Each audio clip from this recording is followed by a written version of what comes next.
Hello hello hello. अगर आप job करते हैं या करना चाहते हैं तो ये वीडियो आपके लिए है। नहीं। अगर आप बिजनेस करते हैं या करना चाहते हैं तो भी ये वीडियो आपके लिए है। नहीं। अगर आप किसी ऐसे फील्ड में काम करना चाहते हैं जहाँ पे आपको लोगों से कुछ काम धाम ना हो, लोगों से ज़्यादा बातचीत ना करना हो, तो भी ये वीडियो आपके काम का है। अच्छा, ठीक है। चाहे आप जॉब करते हो, चाहे बिजनेस करते हो, चाहे आप किसी प्रोफेशन में हो, पीपल्स मैनेजमेंट एक ऐसा स्किल है जो हर किसी को आना ही चाहिए। पीपल्स मैनेजमेंट का एक बहुत ही इम्पॉर्टेंट टॉपिक है बॉस वर्सेस लीडर। तो आइए देखते हैं बॉस और लीडर में क्या डिफरेंसेस होते हैं। Difference number one, assigning work. Boss कभी भी काम देते टाइम पे क्या करता है, काम बताता है और वहाँ से चले जाता है, कुछ हेल्प नहीं करता है, कुछ भी नहीं करता है। दूसरी तरफ जो लीडर होता है वो हुक्म नहीं चलाता है, वो डायरेक्शन देता है कि देखिए ये काम है, इस तरह से करना है। प्लस आपको अगर कोई हेल्प चाहिए तो मैं यहाँ पे खड़ा हूँ। बॉस वहाँ पे खड़े नहीं रहता है, बॉस अपने केबिन में जाके आराम करता है।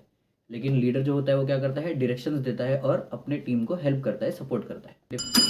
Next. Difference number two, credit. Boss काम का सारा क्रेडिट ले लेता है और सिर्फ अपने बारे में सोचता है कि मैं कैसे सबसे ज़्यादा प्रमोशन पाऊँ। जो भी काम उसके टीम मेंबर्स करते हैं सारे काम का क्रेडिट खुद ले लेता है। दूसरी तरफ एक लीडर अपने टीम के सारे मेंबर्स को उनके काम के लिए क्रेडिट देता है, प्लस अप्रिशिएट भी करता है कि आपने बहुत अच्छा काम किया, इसकी वजह से हमारे कंपनी को या हमारे ऑर्गेनाइजेशन को इतना फ़ायदा हुआ। तो उससे क्या होता है, पूरी टीम का मोरल हाई रहता है और सब लोग मोटिवेटेड रहते हैं काम करने के लिए। Next. Difference number three, interest. Interest का डिफरेंस होता है। इंटरेस्ट का डिफरेंस का मतलब क्या, बॉस हमेशा अपना खुद का इंटरेस्ट, वो उसे जो लगता है, उसे जो पसंद है वही करने की कोशिश करता है, जिसकी वजह से क्या होता है, बार बार ईगो बैटल कभी कभी देखने को मिलता है। ईगो बैटल का मतलब क्या, कि हमेशा वो ऐसे डिसीजन ही लेता है जिससे उसका खुद का ईगो सेटिस्फाई हो। कभी भी अपनी बात को साइड में रख के या अपने आप को पीछे लेकर के वो नहीं चलता है, हमेशा अपने आप को आगे रखना चाहता है। जो मैंने बोला बस वही होना चाहिए, बाकी कुछ भी नहीं होना चाहिए। इससे क्या होता है कि लोगों का टाइम वेस्ट होता है, कभी कभी पैसा वेस्ट होता है, और एक ऐसा वर्किंग पैटर्न बन जाता है कि एक ही इंसान के दिमाग से चल रहे कुछ नया वहाँ पे नहीं होता है। दूसरी तरफ लीडर जो है वो खुद का इंटरेस्ट साइड में रखता है, मुझे क्या लगता है उससे कुछ फर्क नहीं पड़ता, टीम को क्या लगता है उससे फर्क पड़ना चाहिए, सब लोग खुश रहेंगे तो अच्छा रहेगा, ऐसा वो सोचता है। और इस तरह से वो कोलैबोरेटिव वर्किंग पैटर्न बनाता है। कोलैबोरेटिव वर्किंग पैटर्न मतलब क्या, कि एक इंसान एक ही हिसाब से, एक ही डायरेक्शन में, एक ही रस्सी से बंध के नहीं चल रहे, सब लोग अपना अपना दिमाग लगाते हैं, सब लोग अपने अपने हिसाब से सोचते हैं, ताकि एक अच्छा कोलैबोरेटिव वर्किंग एनवायरनमेंट बने, सब लोग एक साथ में रहे, ना कि एक ही रस्सी से बंधे हुए। नेक्स्ट। अगला डिफरेंस है प्रॉब्लम्स को सॉल्व करने का अप्रोच। किस तरह से बॉस और लीडर का अप्रोच अलग अलग होता है। किसी भी प्रॉब्लम को देखने का तरीका लीडर का अलग होता है, बॉस का अलग होता है। बॉस कभी भी फिक्स माइंडसेट से किसी भी प्रॉब्लम को देखता है। कभी भी कोई भी प्रॉब्लम आती है तो हमेशा गुस्से से रिएक्ट करेगा कि अरे ये तुमने क्या कर दिया, इतना गलत हो गया, किसकी गलती है, दूसरों की गलती हमेशा पॉइंट आउट करता है। और कभी भी प्रॉब्लम्स को सॉल्व करने के लिए ठंडे दिमाग से सोचने के बजाय ब्लाइंडली पैसे खर्च करता है, और पैसे खर्च करने के चक्कर में बहुत ज़्यादा पैसा वेस्ट भी कभी कभी हो जाता है। दूसरी तरफ जो लीडर होता है, लीडर क्या करता है, एक लीडर का ग्रोथ माइंडसेट होता है। ग्रोथ माइंडसेट का मतलब क्या, हमेशा लीडर कभी भी कुछ भी प्रॉब्लम फेस करता है तो प्रॉब्लम फेस करने के बाद वो शांत रहता है या तो फिर लोगों को हंसाने की कोशिश करता है। फॉर एग्जाम्पल अक्षय कुमार है, अक्षय कुमार के टीम मेंबर्स के साथ में अगर कोई गलती होती है तो वो उस बात को लेके दिन भर मजाक करते हैं और हंसी खुशी का माहौल बना के रखते हैं। दूसरी तरफ क्या है, अगर कोई बॉस माइंडसेट वाला रहता तो फिंगर पॉइंटिंग करता, अरे तुमसे कैसे गलती हो गई, ऐसा थोड़ी होता है, ये थोड़ी ना, मेरा इतना नुकसान हो गया। और एक खास बात है कि बॉस माइंडसेट वाले लोग क्या करते हैं, दूसरों की गलतियों को पॉइंट आउट करते हैं और खुद की गलती कभी रियलाइज करते नहीं है, लोगों के सामने मानते भी नहीं है। लेकिन लीडर्स माइंडसेट वाले जो होते हैं वो क्या करते हैं, अगर उनसे कोई गलती हुई तो अब रियलाइज करते हैं और ऐसे सिस्टम्स बनाते हैं कि आगे वो गलती दोहराई ना जा सके। Next. Next point of difference है वैल्यूइंग पीपल, कि लोगों को किस तरह से वैल्यू दी जाती है। तो बॉस वाले लोग जो होते हैं वो लोग अलग तरीके से लोगों को वैल्यू देते हैं, और लीडर्स वाले मेंटालिटी वाले लोग अलग तरीके से वैल्यू देते हैं। तो बॉस वाले लोग के पास ऐसा देखा जाता है मोस्टली कि वो चीज़ों को कॉम्प्लिकेट कर देते हैं, सिंपल से सिंपल चीज़ को भी कॉम्प्लिकेट कर देते हैं। कैसे, सिर्फ कमांड दे करके, कमांड देते जाएंगे, ये करो ये करो ये करो ये करो ये करो। कमांड देने से क्या होता है, सामने वाला कंफ्यूज हो जाता है कि मैं अपने हिसाब से काम करूँ कि इनके हिसाब से काम करूँ, ये चीज़। दूसरी तरफ जो लीडर होता है वो क्या करता है, क्वेश्चंस पूछता है। एग्जाम्पल के लिए अगर कोई आईटी का एक्सपर्ट है तो उनको जाके सवाल पूछेंगे तो वो अपने आप सोल्यूशन देते हैं कि ये प्रॉब्लम है, इसका ये सोल्यूशन हो सकता है।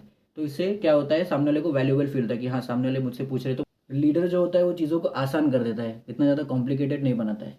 वो क्या करेगा, सवाल पूछता है, कि उसे पता है कि सामने वाला जो मेरा टीम मेंबर है वो अपने काम में एक्सपर्ट है, उसे अपना काम आता है, तो उसे सवाल पूछता है कि देखो भाई ये प्रॉब्लम है, इसको सॉल्व करने के लिए आप क्या सजेस्ट कर सकते हो। तो जब कोई हमसे सजेशन पूछता है तो हमें भी वैल्यूबल फील होता है कि हाँ, इनका और हमारा कुछ कनेक्शन है, इसीलिए वो ये चाहते हैं कि मैं इनको हेल्प करूँ।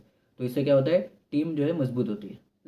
अरे बस कर भाई। लास्ट पॉइंट है कंपैरिजन का, व्हाट हैपेंस, कि एक बॉस के साथ काम करने के बाद क्या होता है और एक लीडर के साथ में काम करने के बाद क्या होता है। तो मोस्टली बॉसेस के साथ में काम करने के साथ क्या होता है कि एक प्रेशराइज टीम एनवायरनमेंट बनता है। लोग उसमें प्रेशराइज फील करते हैं कि अगर मैंने ये काम कर दिया तो पता नहीं बॉस बुरा ना मान जाए, बॉस गुस्सा ना कर दे मेरे ऊपर। और यहाँ पे क्या होता है कि टीम मेंबर्स कभी भी अपना फीडबैक कुछ भी नहीं देते। एक हिसाब से उनका क्लोज माइंडसेट होता है कि अगर मैं कुछ अपना फीडबैक दूंगा या कुछ सजेस्ट करने की कोशिश करूंगा तो उल्टा मुझे डांट पड़ जाएगी। और दूसरा एक चीज़ होता है कि बॉस वाले एनवायरनमेंट में मोस्टली कोई क्रिएटिविटी नहीं होती है, कुछ नया निकल करके नहीं आता है, वही सेम चीज़ सेम इंसान का सब कुछ चलते रहता है। क्योंकि क्या होता है, बॉस लोग फीडबैक के लिए ओपन नहीं होते, डिस्कशन के लिए कुछ ओपन नहीं होते। ऑन दी अदर साइड, दूसरी तरफ जब लीडर्स के साथ में लोग काम करते हैं तब क्या होता है, तो लीडर कभी भी एक फ्री टीम एनवायरनमेंट बनाता है जहाँ पे सब लोग फ्री फील करते हैं कि मैं कभी भी जाके किसी भी टाइम पे कभी भी जब जब भी मुझे लगे मैं लीडर के साथ में जाके बात कर सकता हूँ, किसी के साथ में भी जाके बात कर सकता हूँ। और उनको मैं फीडबैक दे सकता हूँ कि अगर कोई काम चल रहा है और उनके साथ में किसी भी टीम मेंबर को ऐसा लगता है कि ये चीज़ गलत हो रही है और बेटर हो सकती है, तो वो जाके तुरंत लीडर को बता सकते हैं। तो बातचीत करने से होता क्या है, बातचीत करने से क्या होता है, एक क्रिएटिव वर्क एनवायरनमेंट बनता है। क्रिएटिव वर्क एनवायरनमेंट का मतलब क्या, कुछ ना कुछ नए नए आइडियाज़ निकल करके आते हैं और इनोवेटिव आइडियाज़ निकल करके आते हैं, जिससे आगे जाके क्या होता है, टीम का ही टाइम और पैसा और रिसोर्सेज बचते हैं। लेकिन अगर कोई आपस में बात नहीं करेगा, कोई नए आइडियाज़ को लेकर के नहीं आएगा और वही सेम फिक्स चीज़ पे चलते रहेंगे, कभी कभी ऐसा होता है कि नई टेक्नोलॉजी आती है और नए तरीके से हम टाइम को बचा सकते हैं, या पूरे अपने टीम को साथ में जब लेके चलेंगे तो नए नए आइडियाज़ निकल करके आते हैं, फीडबैक मिलता है, फीडबैक को फीड फॉरवर्ड में चेंज कर सकते हैं। तो इससे टाइम बचता है, पैसा बचता है और एफिशिएंट वर्कफोर्स तैयार होती है। दूसरी तरफ बॉस वाले एनवायरनमेंट में क्या होता है, इनएफिशिएंट वर्कफोर्स तैयार होती है और इससे क्या होता है, सब फ्रस्ट्रेट रहते हैं। तो अब चाहे हम जॉब करें या बिजनेस करें, चाहे 2 लोग की टीम में काम करें, चाहे 20 लोग की, चाहे 2000, चाहे 2 लाख की टीम में काम करें, हमें मेन ध्यान क्या देना चाहिए कि हमारे ऊपर जो लीडर्स है वो बॉस की तरह काम करते हैं या फिर एक लीडर्स की तरह काम करते हैं। उनकी वजह से हमें एनर्जी मिलती है या हमारी एनर्जी लॉस होती है, उनके होने से हमें क्रिएटिव फील होता है या फिर बॉन्डेज फील होता है। तो ये सब चीज़ें कंपेयर करके हम एक हेल्दी वर्कफोर्स में जा सकते हैं, और अगर आप खुद का टीम बनाओगे तो आप अपना हेल्दी वर्कफोर्स तैयार कर सकते हो। तो अब सवाल यह है कि क्या आप बॉस बनना चाहते हो या आप लीडर बनना चाहते हो। क्या आप बॉस के अंडर में काम करना चाहते हो या एक लीडर के साथ काम करना चाहते हो। क्या आप फिक्स्ड माइंडसेट रख के अपने आप को एक ही जगह पे बांधे रखना चाहते हो, या फिर लोगों के साथ में जाके कोलैबोरेटिव अप्रोच रख के अपने आप को आगे लेके जाना चाहते हो।